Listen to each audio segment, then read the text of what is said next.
안녕하세요. 잡시광입니다. 북한이 일본 열도 상공을 넘어가는 탄도미사일을 발사하자 일본은 북한의 행동이 일본과 국제사회의 평화와 안정을 위협하는 것이라며 강력히 비난했습니다.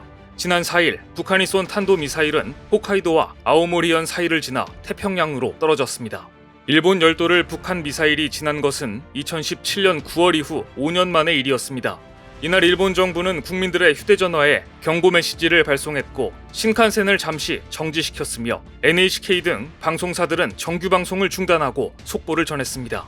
일본 정부는 미사일 통과 지역 주민들에게 대피 경보를 발령했고 일본 중의원도 5년 만에 대북 규탄 결의를 만장일치로 채택하는 등 북한에 대한 비난에 열을 올렸습니다.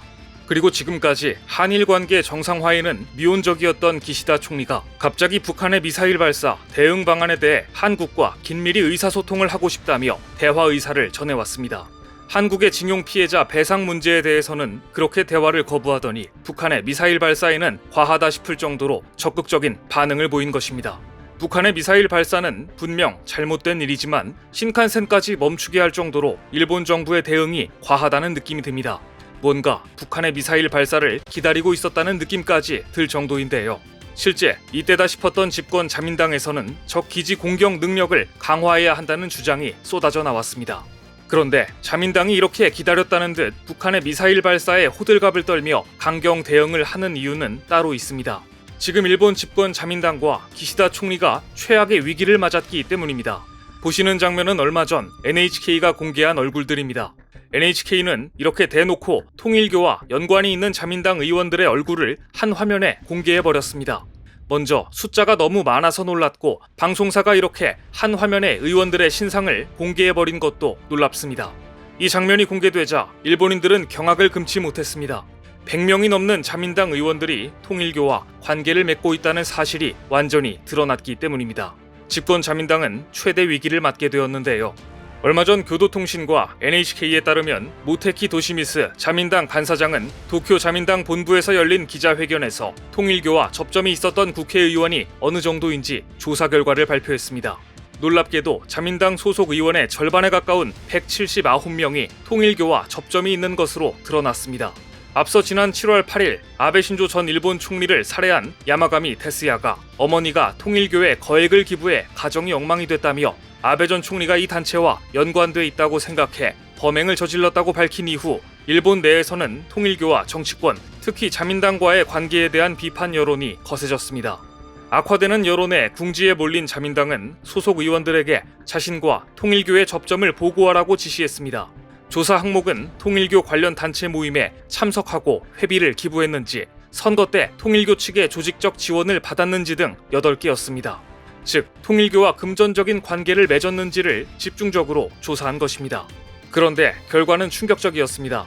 자민당의 거물 호소다 히로유키 중의원 의장까지도 통일교와 관계를 맺고 있었다는 사실이 알려지자 파문은 걷잡을 수 없이 커졌습니다.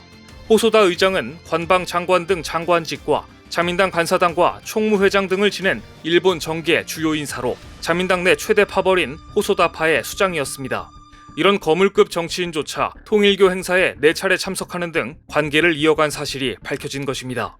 결국 자민당의 지지율은 급락했습니다. 지지통신이 9월 9일부터 12일 사이 실시한 여론조사에서 자민당의 지지율은 지난달에 비해 1.9%포인트 떨어진 22.4%를 기록했습니다. 일본에서는 내각 지지율과 정당 지지율의 합이 50% 이하가 되면 정권이 붕괴한다는 속설이 있는데 그만큼 현재 정권이 매우 위험한 상황임을 짐작할 수 있습니다. 무엇보다 아베 정권 말기에 지지율이 떨어져도 50% 안팎이었던 점을 감안하면 기시다 정부의 지지율이 얼마나 낮은 것인지 알 수 있습니다.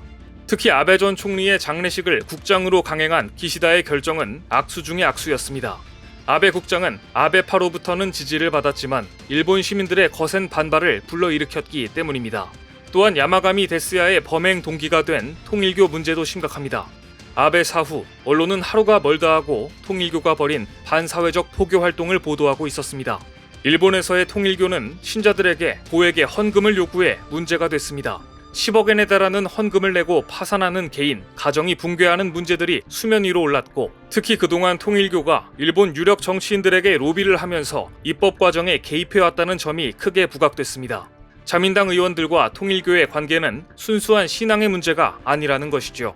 일본에서는 옴진리교의 테러 사건 이후 종교에 대한 규제를 논의해왔습니다. 하지만 이 사건 이후에도 종교의 자유 역시 중요하기에 종교의 자유냐 반사회적 단체에 대한 처벌이냐를 두고 양립을 고심해왔습니다. 그러나 아베 저격 사건을 계기로 일본에서는 지금 프랑스의 반컬트법에 대한 관심이 높아지고 있습니다. 종교의 이름을 빌린 반사회적 행위에 대한 규제를 논의해야 한다는 것입니다. 이처럼 통일교와의 접촉 때문에 지지율이 바닥을 치고 있는 자민당은 통일교와 접점이 있는 자민당 의원이 179명이나 된다고 발표하면서 결과를 무겁게 받아들이며 솔직히 반성한다. 앞으로 통일교와 일절 관계를 갖지 않겠다는 당의 방침을 철저히 지키겠다고 밝혔습니다. 하지만 이 역시 말뿐이었습니다. 자민당은 통일교와의 인연을 쉽게 떼어내지 못하고 있습니다. 일본 정부는 과거 신자와 변호사 등이 옛 통일교의 해산 명령을 법원에 청구하도록 요구한 것과 관련해 해산 명령을 청구해선 안 된다. 교회의 간부 등이 형사처벌을 받지 않았는데 법원에 해산 명령을 청구하는 것은 어렵다고 생각한다며 반대 의견을 낸 것입니다. 하지만 일본 내에서는 일단 법원에 해산 명령을 청구하고 판단은 법원에 맡겨야 한다는 의견이 잇따르고 있습니다. 그런데 일본 내 여론이 이렇게 좋지 않은 상황에서 기시다 총리가 결정적인 무리수를 저지릅니다. 기시다 총리가 최근 시진핑이나 푸틴처럼 장기 집권의 의지를 내보여 일본 내에서 엄청난 비난을 불러일으키고 있습니다. 어이없게도 자신의 정무 담당 비서관에 장남을 기용한 것인데요. 아무리 세습 정치 전통이 강한 일본이라지만 중책인 총리 비서관 자리에 정치 및 행정 경험이 거의 없는 아들을 발탁한 데 대해 논란이 확산되고 있습니다. 하지만 정부 대변인격인 마스노 히로카츠 관방 장관은 정례 기자회견에서 쇼타로의 식견을 근거로 적재적소 인사를 실시했다고 주장했습니다. 기시다의 장남 쇼타로는 부친의 선거운동을 돕는 것뿐만 아니라 아버지와 함께 TV 프로그램에도 출연하는 등 일찌감치 정계 입문을 위한 준비를 해왔습니다. 그런데 이번에 쇼타로와 함께 기시다 총리를 보조할 또 다른 정무 담당 비서관은 시마다 다카시 전 경제산업성 차관으로 그의 나이는 올해 62입니다. 쇼타로와 연배나 경력 등에서 상당한 차이가 있다는 것만 봐도 기시다의 장남이 얼마나 어리고 경험이 없는지를 알 수 있습니다. NHK는 기시다 총리가 아들을 정권 운영의 최전선에 앉힌 후 자신의 후계자로 키울 목적이라고 분석했는데요.